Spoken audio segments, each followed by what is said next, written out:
You can't talk about living a healthy, fulfilling, and productive life without talking about sleep. Early on in my own life, I saw sleep as many people do, optional. All-nighters were a badge of honor, and daily sleeplessness was a given. Whether it's studying for finals or sacrificing sleep for a fun night out, we don't make sleep as much of a priority as other areas of our lives, like nutrition and fitness. According to Matthew Walker, author of Why We Sleep, routinely sleeping less than 6 or 7 hours a night demolishes your immune system, more than doubling your risk of cancer. He goes on, saying it can also disrupt blood sugar levels, block your arteries, and cause major psychiatric conditions including anxiety and depression. I'm sure that's enough to wake you up to the benefits of sleep, but on top of all of that, you will also, I'm sure as you've experienced, lose focus and concentration as well as productivity during the day. So if you truly want to make the most out of your days as well as your life, you need to take sleep seriously. And so in this video, I want to share 3 rules to help you do just that. Rule number 1, don't consume caffeine 10 hours before bed. I love coffee. Now, I don't need to tell you that because you probably are already aware based on the number of obnoxious B-roll sequences that I use in my videos. Over 2 billion cups of coffee are consumed a day in what Matthew Walker calls the most widely used and abused psychoactive stimulant in the world. Caffeine works by blocking your adenosine receptors, which promote sleepiness. So it doesn't really give you a boost of energy as much as it masks the fact that you're tired, similar to how pain relievers simply cover up pain. While this might be an effective approach for studying for finals or cramming in your next big project, it could be harming your sleep without you even knowing about it. According to a double-blind, placebo-controlled study, researchers found that consumption of a caffeine dose equivalent to that of a double espresso 3 hours before habitual bedtime induced a 40-minute phase delay of circadian melatonin rhythm in humans. Caffeine has a half-life of around 5 hours, so by the time you finish your last cup of coffee, it's going to take you 5 hours from that point to get rid of half of the caffeine in your body. Another 5 hours after that, and the remaining caffeine in your body will be halved once again. And so if you want to get better sleep, cut yourself off from caffeine at least 10 hours before bed. So since I go to bed around 10 p.m. each night, that means I need to have my last cup of coffee by 12 p.m. in the afternoon. Don't forget that this includes caffeinated tea, dark chocolate, and some pain relievers. Caffeine affects everybody a little bit differently. When I quit caffeine for 30 days last year, a painful experience both physically and spiritually, I personally didn't notice a huge shift in my sleep patterns and how I got to sleep. I wasn't tracking my sleep meticulously during this 30-day experiment, and so I can't really be certain whether quitting caffeine had a positive or negative effect. I can just say that it felt the same. It didn't feel like there were any positive benefits to completely quitting caffeine. That's not to say that there was something going on under the surface during my night's sleep that actually was having a positive effect, but I don't want to quit coffee. I'm not quitting coffee, and for the most part, I'm really good about cutting myself off at around 12 p.m. And so I think most of the effects or the negative effects of consuming caffeine have been cut off for me. If you find that you're sluggish and tired later in the afternoon without a second cup of coffee, it's probably an indicator that you're not getting enough sleep to begin with. By intentionally cutting yourself off at least 10 hours before you go to bed, you're much more likely to get to sleep quicker and also have less sleep disruptions during the night, improving your overall sleep health. Rule number 2, get 8 hours of sleep, not 8 hours in bed. How much sleep people need each night varies, but the National Sleep Foundation recommends an average of 8 hours for adults. Some might be able to function on a little less, some might need more, and it requires some experimentation to truly understand how much sleep you need. Many people don't get enough sleep. Regardless of what the science tells us, 40% of Americans still say that they get less than 7 hours of sleep every night.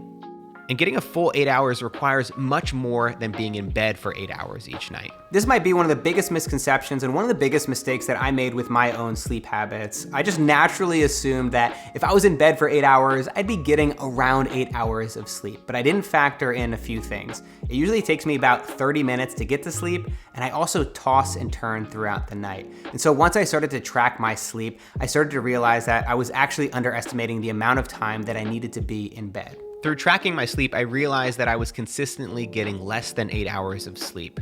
And occasionally, I'd have nights of less than 6 hours. If you're a parent, you're probably throwing your hands in the air right now because 6 hours of sleep every night seems like a dream. So in order to make sure that I gave myself the best chance of getting 8 hours of sleep every night, I knew that I'd have to give myself more time in bed. So I planned ahead, added a little bit of buffer time into my sleep schedule, and if I really wanted to get 8 hours of sleep, then I'd often have to give myself 9 hours in bed. In order to get a full night's sleep, you should also plan for potential sleep disruptions. The quality of your sleep is directly related to your ability to stay asleep. If you have constant interruptions, then your sleep will suffer.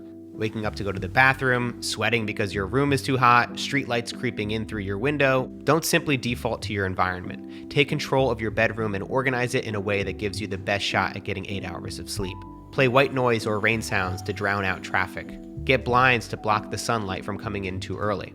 So where I live right now, the sun starts to rise around 5:30 a.m., but I don't wake up until 6:30 a.m. So that hour is usually a pretty disruptive moment in my own sleep schedule. So what I've started to do is put on an eye mask when I begin to toss and turn in the morning. I don't like wearing an eye mask all night because it tends to give me a little bit of acne, and it also falls off in the middle of the night. And so then in the morning when I really need it, I'm like scavenging throughout the bed trying to find it, waking up Natalie, she's getting mad at me.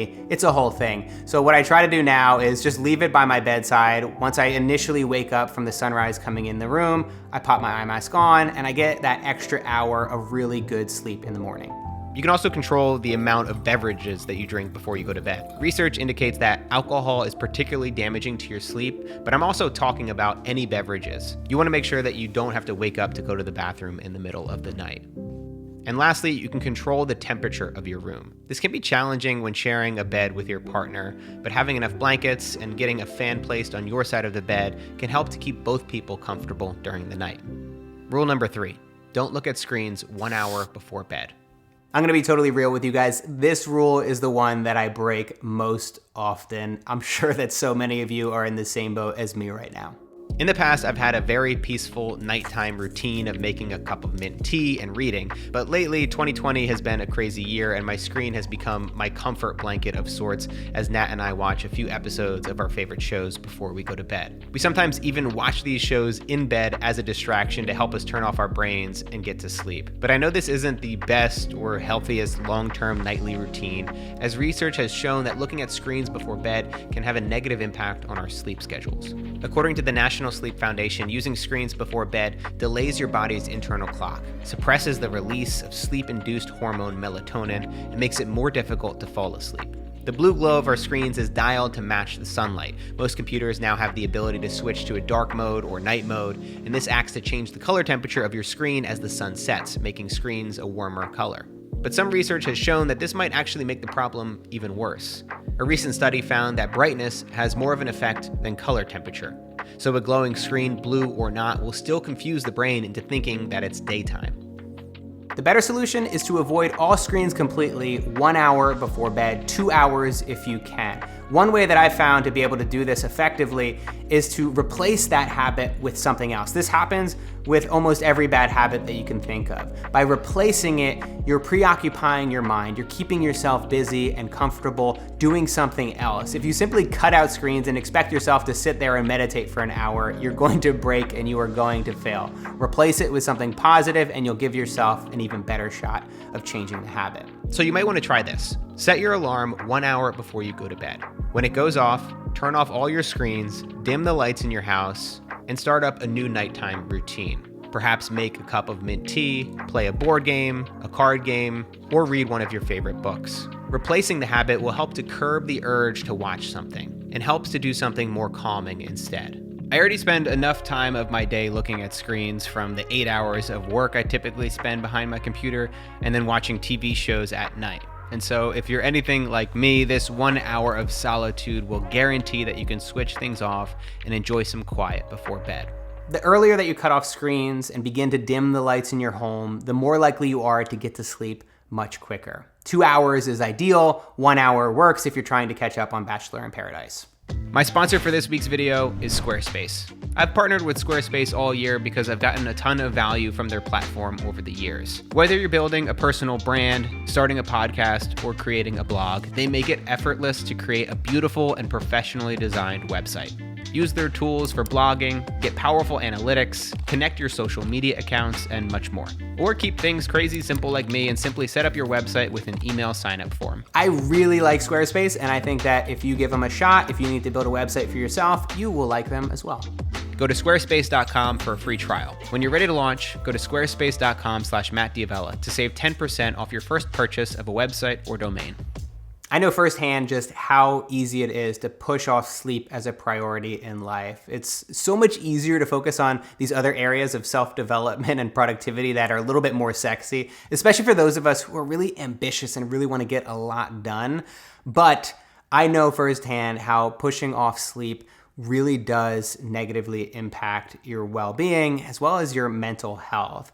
So of course there's going to be these late nights. Of course there's going to be these times when you have to complete that project last second, when you're pushing things off until the last minute. But I've found that for my health, for my mental health, for my physical health, for my overall well-being, to really be happy and to really enjoy the work that I'm doing, I need to make sure that I'm getting enough sleep every single day. So I hope that you guys have gotten a few things out of this video. I hope you're able to implement one or more of these rules into your nighttime routine. If there's something else that really has helped you get a really full, well-rounded night's sleep, I'd love to hear about it in the comments. If you want to learn more about sleep, I definitely recommend you check out Matthew Walker's book, Why We Sleep. Thanks for watching, and I'll see you next time.